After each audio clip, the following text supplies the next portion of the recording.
Good morning, good afternoon, good evening. Welcome to today's Caffeine for the Soul. Our theme this week is going to be confidence, and the metaphor I'm going to use over the first couple of podcasts is the three little pigs. So remember the story of the three little pigs and the big bad wolf? So their mother, a kindly sow who wanted only the best for her children, sent them off into the world to make their fortune, warning them that whatever adventures they might have, they must first and foremost find some way of protecting themselves from the big bad wolf who lived in the forest. One pig built his house of straw, another from sticks, and one from brick. Now in the story, as it's usually told, the first two pigs had a victim mentality. They lacked the discipline and commitment it takes to succeed in life, and were consequently eaten alive. The third pig, however, was empowered, no doubt due to his vast collection of self-help literature, and not only did he build his house from solid brick, but when the wolf came down the chimney, he turned the lemons life gave him into lemonade and the wolf into wolf soup. But did the pig really live happily ever after? And did the first two pigs really get eaten by the wolf? Now, based on my work with people from all over the world over the last 26 years, I think the story wouldn't have worked out quite like that. Because even the strongest seeming building materials will one day rot and crumble in the face of the natural world. And if our confidence, our security, our hopes for the future are built out of temporary impermanent materials, how can we safely keep the wolf from the door while we seek our happiness and fortune in the world? So let's expand on this metaphor. Let's look at what's the house of straw when it comes to finding the source of your confidence and security. And in my mind, it's perfecting the body.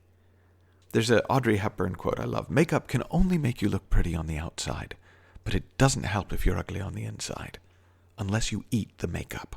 Now, some of the clients I work with are incredibly fit. They're stunningly beautiful. They're incredibly handsome. They seem to have the constitution of an ox, and they step out into the world with a sense of grace and charisma, and they're confident that any head they can't turn must be attached to someone they don't need in their world. And they really seem to have it all going for them, and in a way, they do, right up until they have a bad hair day. Or they put on a few pounds, or they get spotted without makeup, or they get photographed without being photoshopped, or they get diagnosed with an illness that has no respect for their age or beauty or fitness or place in the world. And that's the problem with building your house out of your physical attributes, with trying to find your confidence in your body. It's that even the best body is designed to age over time. And while you can fight it with diet and exercise or with pills and plastic and potions, it's a battle that you're guaranteed to lose. Well, what's the house of sticks? Well, the house of sticks, when people are looking for confidence, is to find Mr. and Mrs. Right. I'm going to get my security from the right loving relationship. There's an Einstein quote that men marry women with the hope that they will never change. Women marry men with the hope they will change, and invariably they are both disappointed. Now, when a client comes to me with this story about how if they could only meet the right man, if they could only meet the right woman, everything would be okay. They'd be confident and secure forever. I often share an analogy I first heard from Don Miguel Ruiz in his book, The Mastery of Love. Now, imagine that a pizza delivery person comes to your door and offers you a freshly baked pizza. When you ask them how much you owe them, they tell you the pizza's free. You just have to put up with their selfishness and abuse in order to eat it. Well, chances are you'd tell them to get lost. Unless you were really, really hungry, at which point you might be tempted to put up with just a little bit of abuse for a couple of slices of pizza.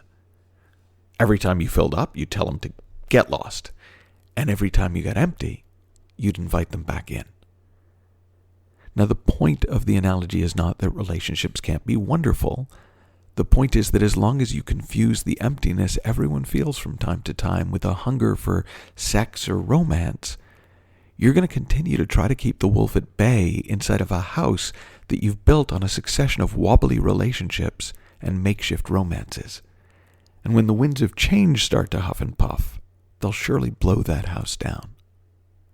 Now, if we can't get our security from our physical appearance, if we can't get our security from the perfect partner, well, what's the house of bricks? Well, the house of bricks for most people is making your fortune. There's an old Yiddish proverb that with money in your pocket, you are wise and you are handsome and you sing well too. So here's how I first learned that this probably wasn't going to cut it. So I started working with high income, high net worth clients back in the 90s. And I was surprised that money came up so frequently as an issue. So I'd work with these men and women, and they'd have six-figure incomes, they'd have millions in the bank, but they'd be dealing with the same kinds of fears and concerns around their finances as me and the other people I knew with no money in the bank and very little income to speak of. And they'd say things like, well, I don't want to, but I need the money. Well, with the economy the way it is, I don't know how I'm ever going to be able to retire. This is in the 90s. The economy's gone up and down many times since then. Well, I have to worry. Otherwise, I might lose it all.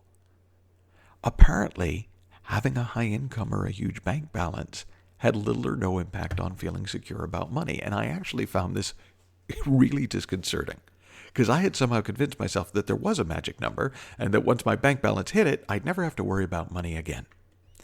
Now, what finally completely divested me of that illusion was one client whose net worth was nearly $600 million.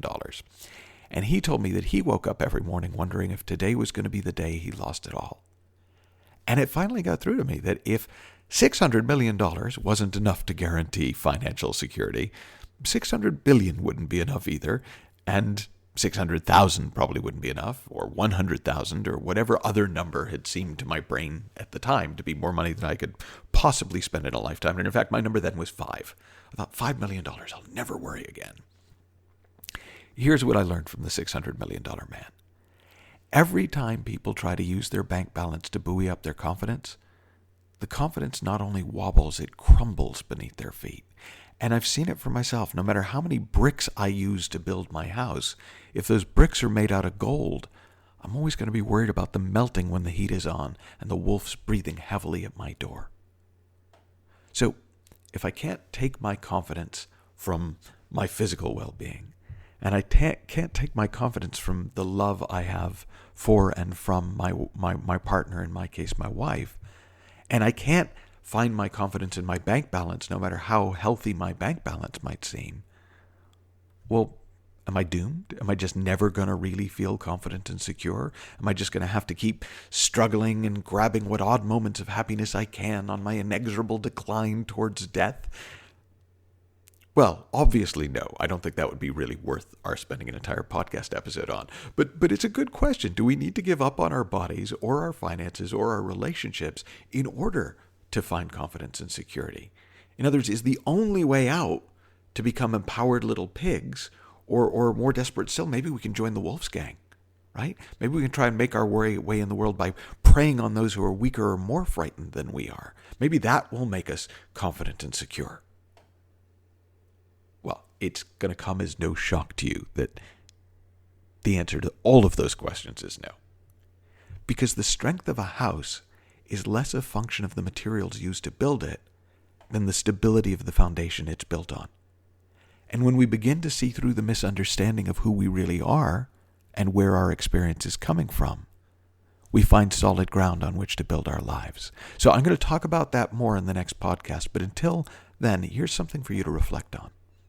How would your story about confidence and security change if you found out that the big bad wolf wasn't real?